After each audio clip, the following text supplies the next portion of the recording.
6, we'll see an exercise there. And we're going to see this throughout the whole deck. For each example that I give, I also give you an exercise for you to try home. Okay, so for this exercise, it's called Identify Your AI Ready Task. First thing you're going to do is list 5 repetitive weekly tasks. Okay, what is something that you do in your daily work or in your personal life? What are some of the tasks that you do? Identify the repetitive tasks that you do weekly. Okay, then rate the task for repetition or error impact. So how many times do you have to do this, and how many errors are taking place when you do this? Also, circle high repetition and low risk tasks. So how many tasks that you have to do very often? All right, how often you have to do this task, and although you have to do it often, it may not be a great risk. Okay, so also pick one task and try this week. So this week, for those of you who are able to see the slide presentation is available. Once we're done with the summit, the slide presentation will be available for $10 on our platform for you to purchase and receive all of the tips, the tricks, the tools, and everything. So in here, there's also an example prompt. You want to give it the prompt that will allow it to act as a role, and you want to give it a task. You want to stipulate the audience that it's being created for, and then you also want to make sure that you have the right context there and that it has the right output. What is the format that you want this information put out in? So, and also you want to set the tone for how your AI is to deliver the information. Okay, we can go to slide 8. So you'll notice on slide 8, like you just saw on the previous slide, we had a prompt there that was very detailed in what should go where. So now we're going to discuss briefly prompting fundamentals that work. Okay, so and with that, you want to make sure, again, you give it a clear role. So I know a lot of people, like, they're using AI tools and platforms and they're just, telling it what to do. And that's fine. But if you want to be more structured and more diligent and more, what do you call it? You want to be more structured, you want to be more diligent, and you want to be, you want to really define or try to hone in on what you're putting into the tool so you can have a little bit more control over what you're going to get out of the tool. Okay, so with that, you want to make sure that you have really good prompts, and good prompts include a clear role, okay, specific task, context, a format, and also constraints. All right, and here are some examples. For a clear role, you have the large language model or whatever you're using. You are a marketing manager. All right, that's a role. The specific task. Write 3 subject lines for XYZ. Okay. The context. The target audience are busy executives. So that lets the tool know, like, who it is, who the information needs to be presented for. Okay. Also, the format. Provide the output. So a lot of tasks that I use AI for, I want my output in either Word or I want it in PowerPoint. Some of the Microsoft Office tools, I want it in Word, I want it in PowerPoint, or I want it in a PDF, depending on what I'm doing with the work. So when you're prompting the tools, you want to stipulate how do you want the output. You can do that. Okay. Then also put constraints around it. If you don't want like this massive document, you can say each line should be under 50 words. It'll follow those instructions. You can be very detailed in your instructions. Okay. Some bad prompts are you're being vague, you're being assumptive, you're lacking examples. Okay. There's no context and there's no tone. And what I mean by that is if you're being vague, you're just using your large language model to say, write something about marketing. Okay. Not enough detail there. You're being assumptive. You're saying, do the thing I need for my project. Not very clear. Okay. You're lacking examples. Make it better. It's like, you want to make it better than what? Okay. Also, you want to make sure when you're using, like, if for context, if you don't have any, um, the bad prompt will have translate this. It's like, who is the audience? Make sure you stipulate who the audience is. Okay. And also, no tone. If you say write an email, what kind of email do you want? You want a formal email? You want a casual email? It's just for work. Like, who is it? Also, like, in there, stipulate who you want it to go to, what the tone should be, and do you want it concise? Do you want it in depth? So you have to be very clear. One thing that is for sure about using these AI tools is that um, whatever you put into it, you're going to get out of it. All right. So if you put trash in, you're going to get trash out. So it's very important that you are aware of that you're cognizant and that you're deliberate in what you're putting um, what you're putting into the system, what you're asking it to do. Okay. So let's go to slide 9. See. So for context and iteration strategies, start with context. Okay, we go to we're on slide 9. Yeah. So start with context. Okay, your role, your audience, your purpose, and your constraints. Iterate with prompts. Ask AI to revise shorter, more formal, and add examples. Sometimes I use AI to help me prompt. I use one AI model to help me prompt another AI model. Okay? That's perfectly okay. You can do that over time. Maybe in one of my other in one of my other documents, I will give some detailed instructions on how you can use AI to prompt AI. Okay, but these are some of the things you want to do. Context and iteration strategies. Start with context. Okay, iterate with prompts, and build and reuse. Keep yourself a prompt library.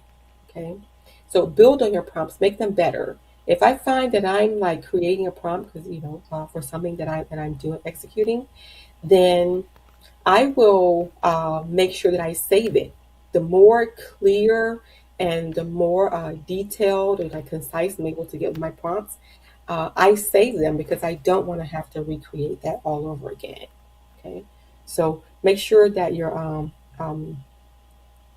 that instead of like starting over every time, try to expand on like iterating with your prompts. Okay. Simplify the technical parts, or add a call to action at the end. All right, so we can go to slide 10. Okay, again, if you're watching on TikTok, um, inbox me. I will. The slides will be available for this presentation. We are currently doing an AI summit. We are live on YouTube as well as Facebook and TikTok. So, and we're going over AI adoption for the non-technical people. So if you're a person who are concerned about, is AI going to take my job? Okay. How do I use these tools? Like, what do I do? If you want to address some well-known fears that you have about using AI, this is the summit that you want to be a part of. This is the information that you need to help address your fears. Okay, so we'll go to slide 12. Okay, thank you, thank you, thank you. So slide 12, we're talking about spotting AI hallucinations. Okay, AI hallucinations. Some of the red flags are AI will sound confident, but it's wrong. Mm. Okay, so these are some red flags. AI sounds confident, but it's wrong. And we're on slide 12, DCM. So let me make sure I get into your live and I can see the actual We're on 12. uh, We're on your slide actual live.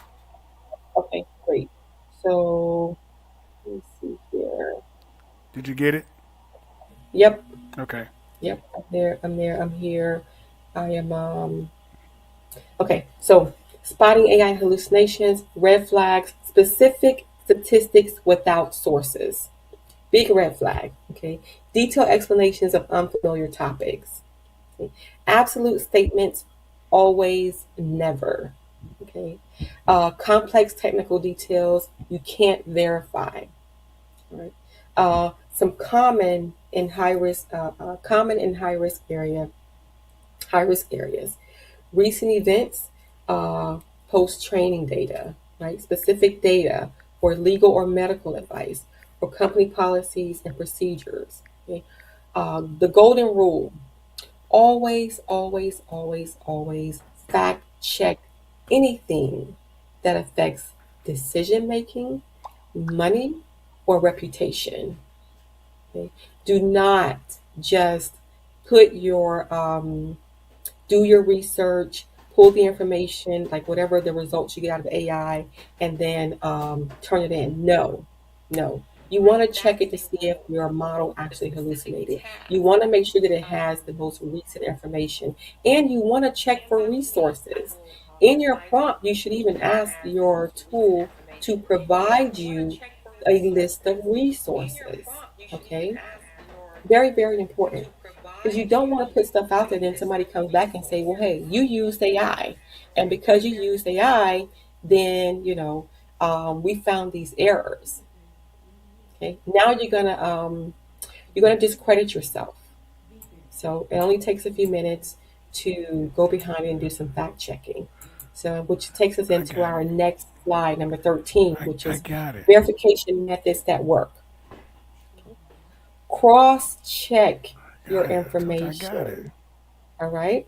Verify against reliable sources like your company. If you're at work, verify against company documentation, the official websites, or even subject matter experts. Again, do not, whatever you do, If I wasn't here, what would not you say? simply um, take what the output is from your large language But model, no, or whatever tools, AI tools you're I get it, using. Steph. But you doing what you do. So verify against reliable sources like company documentations. Also, source check. Ask AI for sources. It's right here. I already mentioned that, right? Test and compare. It's perfectly okay to test the information, or cross-reference the information that you're getting using another platform. So, use multiple AI tools. All right, like I do it all the time. I actually, I primarily use ChatGPT, for like my final outputs. However, I also use Claude, I use Gemini, I use Copilot, I use Grok, I use Llama, I use Quest, all these platforms to help me in my research and cross reference the various tools, because I want to make sure that the information I'm getting, that I'm putting out there, is accurate, and that I'm able to identify my sources and provide people who are using my tools. I want to make sure that they understand the source of the information that it comes from. Okay, so when you're uncertain, mark as AI suggested needs verification. Okay, so we can go to slide 14. So, this exercise that you see on slide 14 will help you practice verification. Okay. So, one, ask AI for 5 industry statistics, then verify each with Google, then note the accuracy, then identify the error patterns, and then create a personal checklist. All right. Example patterns to look for are specific numbers or dates, recent events or developments, niche or high specialized topics, and information that requires citation. Okay? All very important. These simple steps will help you to make sure, well, these simple steps will allow you to do the fact checking and verification that you need to ensure that you're putting out accurate information. So you get to use AI, but you also get to make sure that you're putting out, you know, correct information, that you're not misleading in your documentation. So let's go to slide 16. So, what data gets stored and where? Another thing we want to keep in mind: when you are using free AI tools, please understand that those conversations are often stored for training. You may not have the option to turn um, that feature off in the tools that you're using. Okay, so if you're using a free version, then your data is being collected. That's all a part of the agreement to be able to use it for free. You have less control over the data retention policies. That means you don't have control over how long that they get to keep that data. And assume that anything that you type can be seen by the staff of the company that owns that platform. Okay. Also, this is probably the most important thing. Free AI tools are not suitable for sensitive information and public. Any information that's sensitive, that's non-public, it is not suitable for that. Okay. Now, for paid business accounts or paid tools, you do have more flexibility. You do have more control. Right? You can they offer more privacy and data controls. They often include data processing agreements. Also, it may not store data for training by default, and also it can be there's more trust there for it to be used for sensitive or proprietary work. Okay? All very very important. Right? You want to make sure that you're using AI responsibly. So, slide 17, please. So, for the safe sharing guidelines, uh, safe to share, okay, general knowledge questions, public information and anonymized scenarios, common public problems and best practices, and hypothetical examples. Okay? These things are safe to share, no problem. Okay, avoid sharing customer data, avoid sharing employee records, financial numbers and passwords, proprietary processes and source code, legal documents, and also confidential information. When you're in doubt, redact or generalize the information.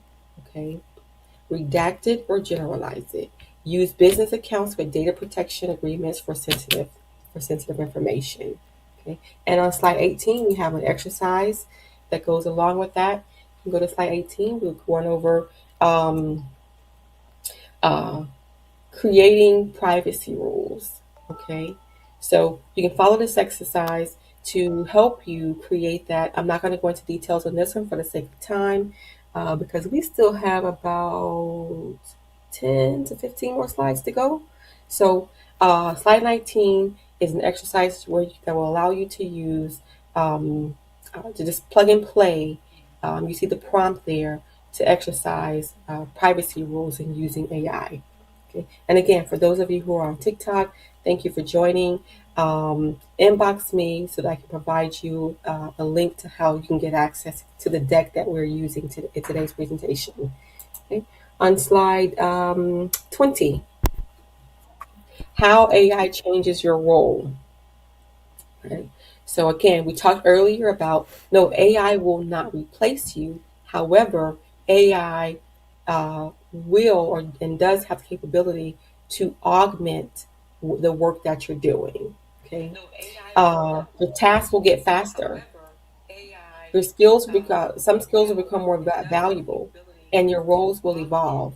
Some of the tasks that will get faster are being able to do research and writing, doing data analysis, translating, and basic coding, and also, as I said earlier, creating presentations. Like I said, like this presentation that you see today, maybe it took me about 3 or 4 minutes, but also keep in mind, I had also done quite a bit of research behind this.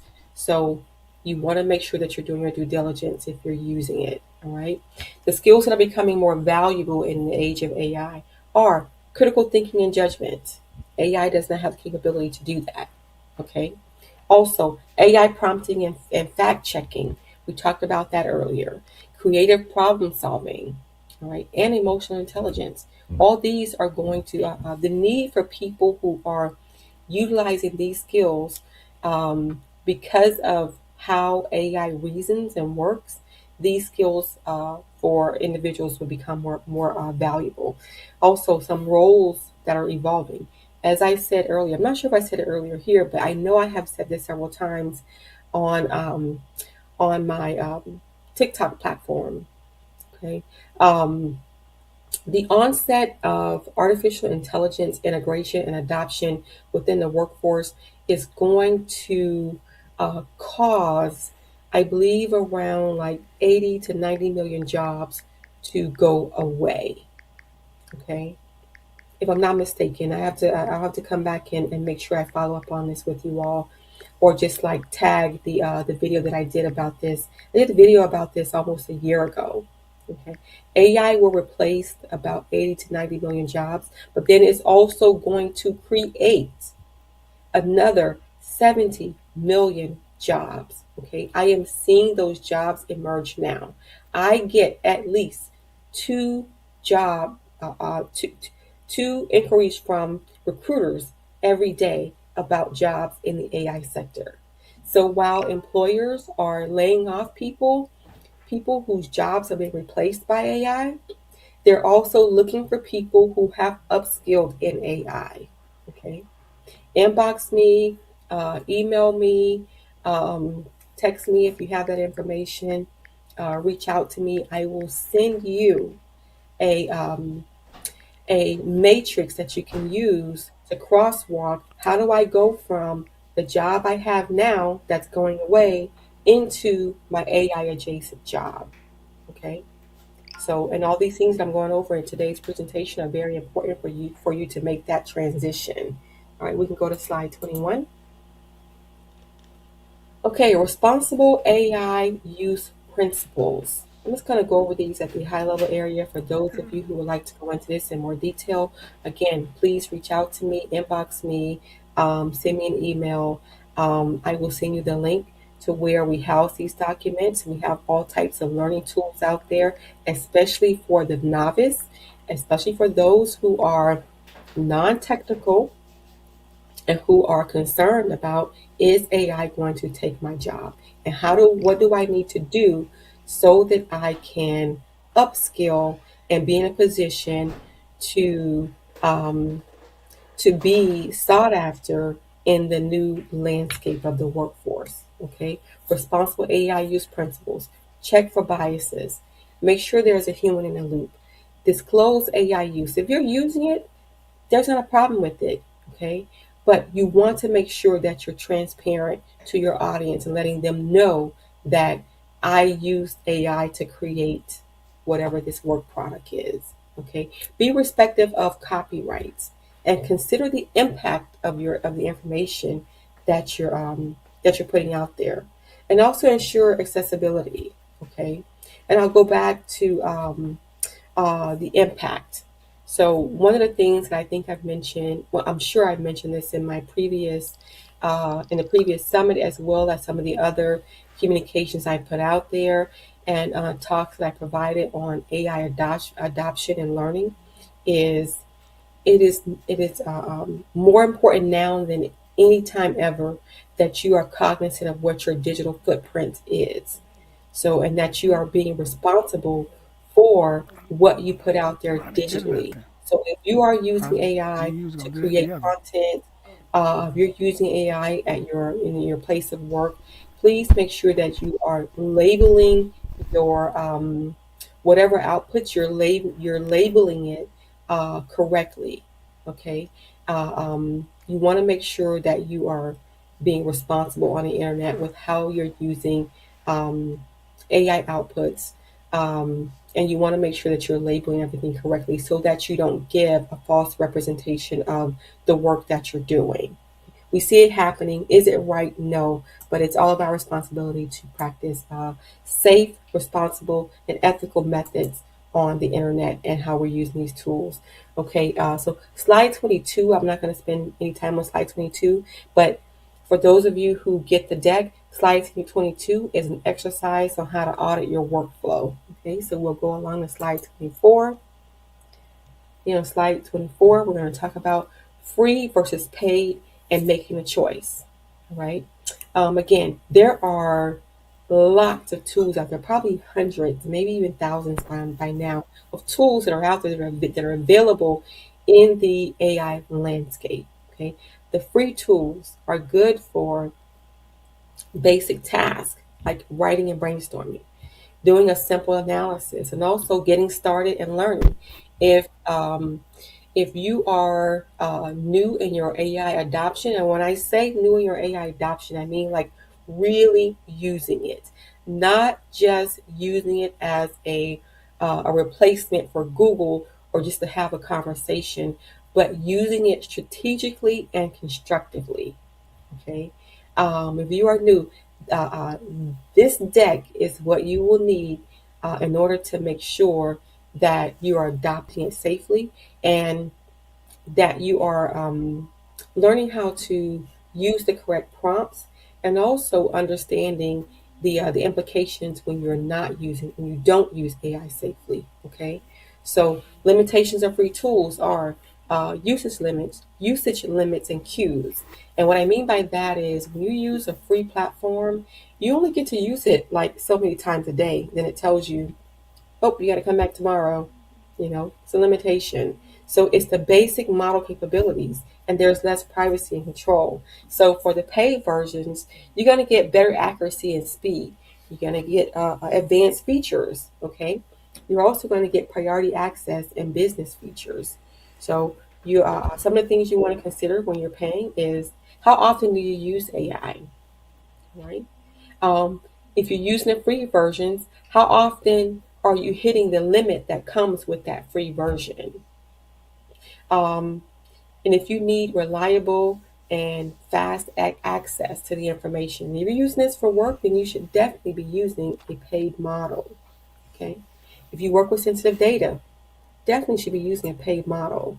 Okay. Slide 25, we're talking about customizing without coding. Again, this platform today is for those who are not technical, right? You can customize without coding. So slide 25 breaks that down very clearly, and I'll just go over this again very briefly for the sake of time. You want to train your AI on your style.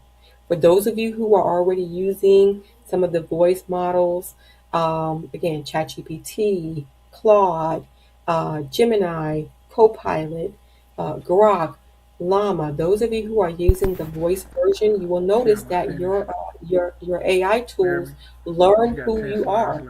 and they mimic your behavior. Okay, so create your prompt templates, build your knowledge base, and use custom instructions and create a What you custom say? assistant. All right. So okay, Oh, we can go she to hanging out. Oh, slide 26. Slide 26, we talk about legal and I just compliance saw her and boundaries. Shemaine and one of the twins in the car together. Keep in mind, with that, we have copyright IP, copyright and intellectual property, industry compliance, record keeping, and also you are responsible. There are implications that come along with using um, these tools, and it's very important that you are aware of them and that you govern yourself accordingly when you are putting information out there that you have pulled out of one of these tools. Okay. So also, slide 27 is an exercise on how to build your AI toolkit, right? Step by step on how to do this. Okay, we'll go to slide 29. What's coming next, realistically, in the AI landscape, all right? And again, companies are putting these models out very, very fast. All right. So these changes will be here in no time. So what's coming are better understanding of context, fewer hallucinations. We see that with ChatGPT 5.2. It hallucinates about 30 to 40% less than ChatGPT 5.1 did. Okay, so fewer hallucinations, multimodal capabilities like text and images, audio, plus faster processing and personalization based on your work patterns. Right, it learns you how you work. It also um, learns your demeanor.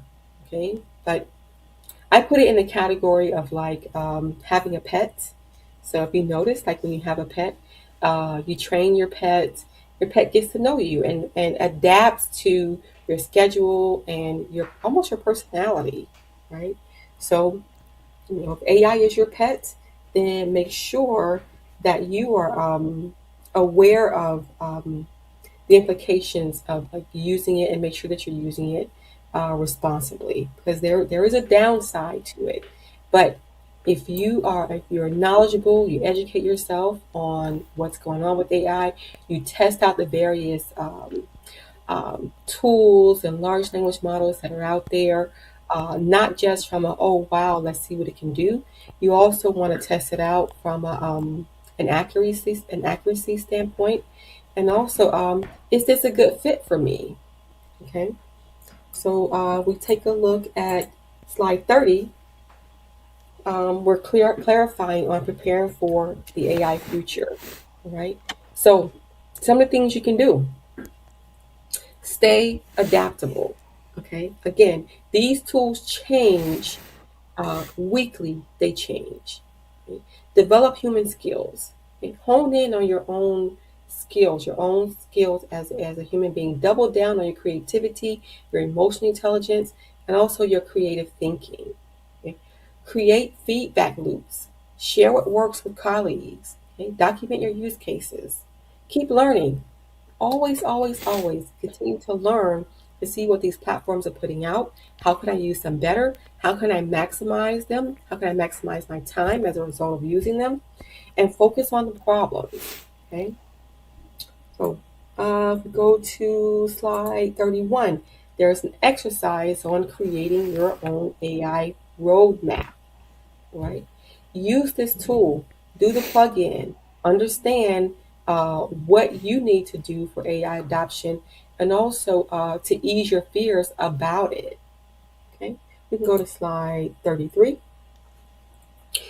So slide 33 puts together an AI action plan, a 30-day AI action plan. Okay, it tells you, gives you tasks of what to do during week 1, 2, 3, and 4. And remember, um, these tools are available, on our website. This deck will be made available after after we finish this platform today, the summit today. Also, keep in mind, small, consistent experiments beat occasional big attempts. Okay, you don't have to go for the gusto the first time that you're using some of these tools. Take your time and scale, and be consistent about how you're using it. Okay? Also, and some key takeaways. Okay, we'll go over these key takeaways, and I'll go over just like a couple more things before we close this out. So, key takeaways: start small with low risk tasks. Protect sensitive data. Okay, build reusable prompts and workflows. Keep your library. Okay, once you figure it out, keep a library of what has worked for you. Always verify important outputs. Always, always, always, always. Protect your digital footprint. Protect the IP that's out there. Okay, and also stay up to speed on your skills. All right, focus on AI and human collaboration. We call that human in the loop. Also, stay curious and keep learning.